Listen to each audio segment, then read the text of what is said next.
श्री स्वामी समर्थ. दिगंबरा दिगंबरा श्रीपाद वल्लभ दिगंबरा, स्वामी जगाची माऊली, स्वामी कृपेची सावली, अशी निरंतर माया आम्ही कोठे ना पाहिली. सरून गेला काळ का चिंता करतो तू बाळ, जोड स्वामी नामाशी नाळ, नव्याने उजडेल सकाळ. स्वामी आज तुम्हाला सांगू इच्छित आहेत. जर तुमचा विश्वास असेल तर हा व्हिडिओ शेवटपर्यंत पहा, कारण यामध्ये तुमचे जीवन बदलण्याची शक्ती आहे. कुणाचे तरी हरवलेले मन पुन्हा जागृत होईल, त्यामुळे चुकूनही हा संदेश वगळू नकोस. स्वामी म्हणतात, मी भिकाऱ्याला महाराज करू शकतो, तसेच महाराजाचे भिकाऱ्यात रूपांतर करू शकतो. माझी भक्ती करणाऱ्याला, सेवेकरी भक्ताला जो इच्छा करेल ते मी देऊ शकतो, परंतु देण्या अगोदर तो सांभाळू शकेल का ते मी पाहतो. त्याच्या शक्ती सामर्थ्याने लोकांच्या उपकारासाठीच तो वापर करेल याबद्दलची मी परीक्षा घेतो. मला गरज भासेल तेव्हा पृथ्वीचे आकाशात आणि आकाशाचे पृथ्वीत रूपांतर करू शकतो. त्यामुळे जर तुमचा माझ्यावर विश्वास असेल, तर माझ्या वचनांवर विश्वास असेल तर आत्ताच व्हिडिओला लाईक करा आणि श्री स्वामी समर्थ टाईप करा. परमात्मा कधीच कुणाचे भाग्य लिहित नाही. आयुष्याच्या प्रत्येक वळणावर आपले विचार आणि आपले व्यवहार आणि आपले कर्तव्य आपले भाग्य लिहित असतात. त्यामुळे कर्म चांगले ठेवा. कपाळावरील रेषांमध्ये भाग्य शोधण्यापेक्षा कपाळांवरील घामातच भविष्य शोधल्यास आयुष्यात कपाळावर हात ठेवण्याची वेळ कधीच येणार नाही. म्हणून नशीबवादी होण्यापेक्षा प्रयत्नवादी व्हा. यश तुमचेच वाट पाहत आहे. तुम्ही बांधत असणारे अंदाज आणि तुम्हाला दिसत असणाऱ्या तुमच्या आयुष्यातलं वास्तव्य यात खूप फरक आहे. म्हणून तुमच्यासाठी जे योग्य आहे तेच मी तुम्हाला देणार आहे. माझ्या बाळा, तुझी स्वप्ने पूर्ण होत नाहीत म्हणून तू रडत बसू नकोस, कारण मी तुला तेच देणार आहे जे तुझ्यासाठी योग्य आहे. अडचणीमध्ये सर्व साथ सोडून गेले तरी तू लढ, कारण मी तुझ्यासोबत आहे. आपले भोग हे चुकत नाही, ते भोगावेच लागतात. त्यातून दुःख वाटायला येते, म्हणून नेमून दिलेले तुमचे काम हसत हसत करा. देवाच्या प्रत्येक निर्णयावर खुश राहायला शिका, कारण देव आपल्याला ते नाही देत जे आपल्याला चांगलं वाटतं, तर देव आपल्याला ते देतो जे आपल्यासाठी चांगलं असतं. मरता केव्हाही येतं, पण जगता आलं पाहिजे. सुभोगता केव्हाही येतं, पण दुःख पचवता आलं पाहिजे. यशाने माणूस उंच होतो, पाय जमिनीवर ठेवता आले पाहिजेत.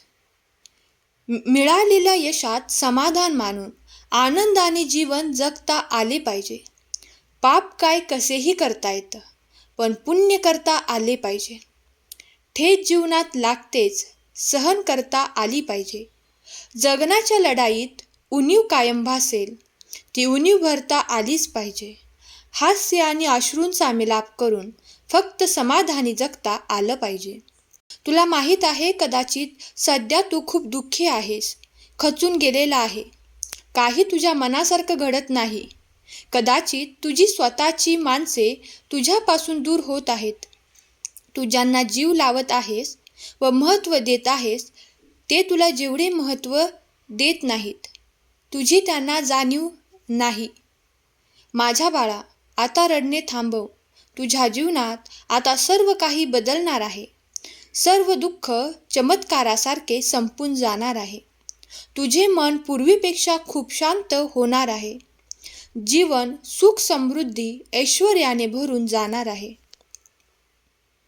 जर का तुझा स्वामींवर विश्वास असेल तर खरा स्वामी भक्त टाईप कर. बऱ्या वाईटाचे, खऱ्या खोट्याचे, पाप पुण्याचे साक्षीदार या जगात केवळ दोन आहेत. एक माणसाचा स्वतःचा आत्मा आणि दुसरा सर्व साक्षी परमेश्वर. त्यामुळे काहींना असं वाटतं की आम्ही केलेल्या पापांपासून आम्हाला मुक्तता मिळाली किंवा आम्हाला शिक्षा मिळाली नाही, पण असं नाही. त्यांना पाहणारा परमेश्वर आहे, त्यांची आत्मा आहे आणि त्यांना त्यांच्या केल्याची सजा नक्कीच मिळेल. जो व्यक्ती आपल्यावर विश्वास ठेवते त्या व्यक्तीसाठी तरी मनापासून प्रामाणिक राहत जा. परमेश्वराने दुसऱ्याला काय दिले हे बघण्यात आपण इतके व्यस्त असतो की परमेश्वराने आपल्याला काय दिले हे बघायला आपल्याकडे वेळच नसतो. त्यामुळे दुसऱ्याकडे टोकून पाहण्यापेक्षा स्वतःकडे पाहत चला की परमेश्वराने तुम्हाला खूप काही दिले आहे. त्यामध्ये आनंदी राहायला शिका, त्याचा उपभोग घ्यायला शिका. सत्याला जिंकायला थोडा उशीर होतो, पण सत्य कधीच हारत नाही. त्यामुळे जीवनात नेहमी सत्याने चाल, कारण सत्य माणसाच्या मागे मी नेहमी कायमस्वरूपी असतो. आयुष्यात येणारी अनेक संकटे आपल्याला नकळत टळून जातात. ते टळलेली संकटे म्हणजेच गुरुकृपा. स्वतःच्या वाट्यात इतकं सरळपणा व तिखटपणा ठेवा की चांगल्या लोकांना त्याची चव आणि वाईट लोकांना त्याचा ठसका हा लागलाच पाहिजे. कुणाच्या सांगण्यावरून माणसाची किंमत ठरवू नका. माणसं ओळखताना स्वतःचा अनुभव वापरा, म्हणजे चांगली माणसं दुरावणार नाहीत. परिस्थिती विरोधात जाते तेव्हा माघार घेण्याऐवजी संघर्षाची तयारी करा. हे कलियुग आहे. येथे खोट्याला स्वीकारलं जातं आणि खऱ्याला लुटलं जातं. खरे नाते तेच जे तुम्हाला भूतकाळासकट स्वीकारते, वर्तमान काळात पाठराखण करते आणि भविष्यात तुम्हाला धीर देते. तेच तुमच्यावर खरे प्रेम करणारे आहेत. मी व्यक्तीचा चेहरा नाही, त्याचा संघर्ष बघतो. जितका मोठा संघर्ष होईल तेवढाच मोठा तुमचा विजय रुबाबदार होईल. त्यामुळे संघर्ष करताना रडू नकोस, कारण त्यानंतर तू विजयी असशील आणि खूप मोठा विजय तुझ्या समोर असेल. आमच्यावर विश्वास आहे ना, मग घाबरतोस कशाला? मी आहे ना तुझ्या पाठीशी, भिवू नकोस. प्रत्येक संकटात स्वामी शक्ती पाठीशी आहे हे लक्षात ठेवून खंबीरपणे वाघासारखे सामोरे जा. बघ कसे संकट तुला घाबरून दूर पळून जाईल ते.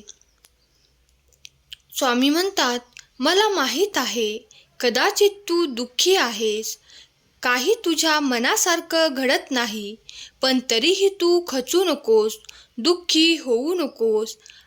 माझ्यावर विश्वास ठेव. तुम्ही खूप अनमोल आहात, ही गोष्ट कधी विसरू नका. लक्षात ठेवा, जे भूतकाळामध्ये घडले त्याचा विचार करून येणारे भविष्य खराब करू नका, कारण आपल्याकडे खूप किमती गोष्ट आहे आणि ते म्हणजे आपले अनमोल आयुष्य. ते सुखात आणि आनंदाने जगा. बाळा, तुझा संसार सुखाचा होणार आहे, हा माझा आशीर्वाद आहे. माणूस म्हणून तू परिपक्व झाला आहेस. तुम्हाला स्वतःमध्ये चांगले गुण विकसित करावे लागतील. जेव्हा तुम्ही हे कराल तेव्हा देव तुम्हाला सर्व मार्ग दाखवेल, जिथे तुम्ही सर्व काही साध्य कराल. परंतु हे तेव्हाच शक्य आहे जेव्हा तुमच्यामध्ये पहिला बदल घडतो. तुम्हाला तुमच्या मुलांची नेहमीच काळजी असते. त्यांचे भविष्य काय असेल, ते आयुष्यात कसे पुढे जातील, तुम्हाला त्यांना द्यायचे असलेले सर्व आनंद त्यांना कसे मिळतील. पण तुम्ही कधी असा विचार केला आहे का, जशी तुम्हाला तुमच्या मुलांची काळजी असते तशीच मला या संपूर्ण जगाची काळजी वाटते, कारण तुम्ही सर्व माझी मुले आहात आणि तुमच्या आयुष्यात ही भावना निर्माण व्हावी अशी माझी इच्छा आहे. आयुष्यात पुढे काय होईल याचा विचार करण्यात वेळ वाया घालवू नकोस. पश्चाताप होईल असं काहीच करू नकोस. स्वामी आहेत नेहमी पाठीशी, काळजी करू नकोस. जे इतरांसाठी खड्डा तयार करतात त्यांच्यासाठीही कुठेतरी दरी कायम असते. चांगल्या मार्गावर अडचणी येतात, मग पुढे जाऊन अडचणी याच मार्गावर संपतात. तुझं कल्याण करण्याकरता स्वामी माऊली आहेत सर्व ठाई. स्वामी नाम रुजावा मनोमनी, चित्त अखंड ठाई ठाई.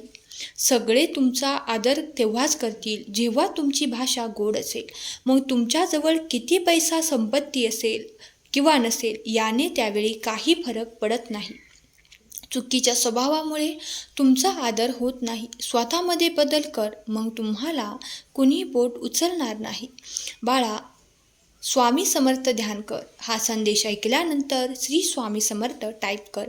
जर तुम्हाला कधीही 2 मिनिटे थांबायला वेळ असेल, विश्वास इतरांवर नाही स्वतःवर असेल, तुमची फसवणूक होणार नाही, इच्छा पूर्ण होण्यास वेळ लागणार नाही, मान्य करायलाही मनाची तयारी हवी. तुमचं कुणी नुकसान होऊ देणार नाही. तुमच्याकडे सुख असेल तेव्हाच तुम्हाला विचारतील, दुःख असेल तेव्हा तुम्हाला दुर्लक्ष करतील. आपली म्हणणारी माणसेच तुमच्या मार्गात कित्येकदा आड येतील. म्हणून कोणाला मनावर घेऊ नकोस. अरे बाळ, हा संदेश शेवटपर्यंत ऐक. तुला अजून काही खूप महत्त्वाच्या गोष्टी सांगितल्या आहेत. तसं बघितलं तर सगळं तुझे मनाचे खेळ असतात. तू ठरवलेल्या गोष्टी पूर्ण होत नाहीत. तुम्हाला प्रत्येक कामात अडचणी येतात. दुःख पाठ सोडत नाहीत. मनात खूप विचार येतात. जेव्हा स्वामी तुमची परीक्षा घेत असतात, परिस्थिती कुठलीही येऊ देत, तुम्ही डोकं शांत ठेवून कार्य करत राहा. काही वाया जाणार नाही. कधी कधी देव तुमची परिस्थिती बदलत नाही, कारण देवाला तुमची मनस्थिती बदलायची असते. कोणतीच गोष्ट कायम राहत नाही. तुमचं दुःख ही टिकणारे नसते. चांगुलपणा आणि प्रामाणिकपणा हे तुमचे संस्कार असले तरी अन्याय आणि चुकीला साथ देऊ नका आणि सहनही करू नका. यशस्वी व्हायचं असेल तर पुढे बघून चाला, मागे लक्ष देऊ नका. बाळा, आयुष्यात जास्त सुख मिळाले तर वळून बघ, मी तुझ्या मागे असेन. पण दुःखामध्ये वळून बघू नकोस, कारण तेव्हा मी तुझ्यासोबतच असेन. नेहमी लक्षात ठेव, तुझे कष्ट आता संपणार आहे. उत्तर शोधायला तू योग्य मार्गावर आला आहेस. शब्द माझे तुझ्या आठवणीत ठेव. नीतिमत्ता साफ ठेव. काळजी करू नकोस, मी आहे तुझ्या पाठीशी. आजचा हा संदेश शेवटपर्यंत ऐकल्याबद्दल धन्यवाद. केलेली सेवा स्वामींचरणी अर्पण करते. श्री स्वामी समर्थ.